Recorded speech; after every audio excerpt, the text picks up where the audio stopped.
السلام علیکم اسٹوڈنٹس، کیسے ہیں آپ سب؟ امید کرتی ہوں خیریت سے ہوں گے۔ چلیے آئیے شروع کرتے ہیں اپنا آج کا سبق۔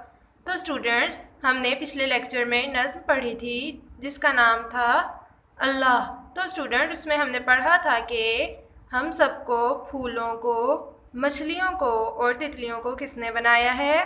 جی ہاں، اللہ تعالیٰ نے۔ تو آج ہم اسی طرح سے اللہ تعالیٰ کی بنائی ہوئی چیزوں کو تبدیل کر کے اپنی خود کی نظم بنائیں گے۔ تو چلیے آئیے شروع کرتے ہیں۔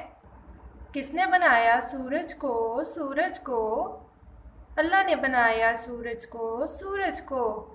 کس نے بنایا بادل کو؟ بادل کو اللہ نے بنایا، بادل کو، بادل کو۔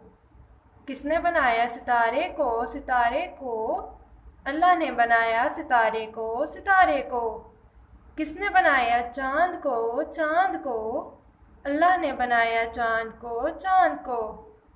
کس نے بنایا پھولوں کو؟ پھولوں کو اللہ نے بنایا، پھولوں کو، پھولوں کو۔ تو اسٹوڈنٹس، اپنی بک کا پیج نمبر 59 کھولیے۔ اس میں ہے نظم اللہ میں اللہ کی بنائی ہوئی چیزوں کے نام بدل کر اپنی نظم خود بنائیں۔ پہلا لفظ ہے سورج۔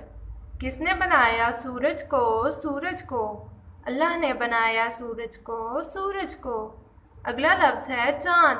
کس نے بنایا چاند کو؟ چاند کو اللہ نے بنایا، چاند کو، چاند کو۔ اگلا لفظ ہے ستارے۔ کس نے بنایا ستارے کو؟ ستارے کو اللہ نے بنایا، ستارے کو، ستارے کو۔ اگلا لفظ ہے بادل۔ کس نے بنایا بادل کو؟ بادل کو اللہ نے بنایا، بادل کو، بادل کو۔ اگلا لفظ ہے چڑیا۔ کس نے بنایا چڑیا کو؟ چڑیا کو اللہ نے بنایا، چڑیا کو، چڑیا کو۔ اگلا لفظ ہے امی۔ کس نے بنایا امی کو؟ امی کو اللہ نے بنایا، امی کو، امی کو۔ اگلا لفظ ہے ابو۔ کس نے بنایا ابو کو؟ ابو کو اللہ نے بنایا، ابو کو، ابو کو۔ تو اسٹوڈنٹس، آپ اسی طرح سے لفظوں سے نظم بنا کر آگے لکھیں گے جیسے یہ لکھا ہوا ہے، اور یہ بھی اسی طرح سے آپ یہ سارا لکھیں گے۔ تو اسٹوڈنٹس، امید کرتی ہوں آپ کو آج کا سبق اچھا لگا ہوگا۔ اپنا بہت سارا خیال رکھیے گا۔ اللہ حافظ۔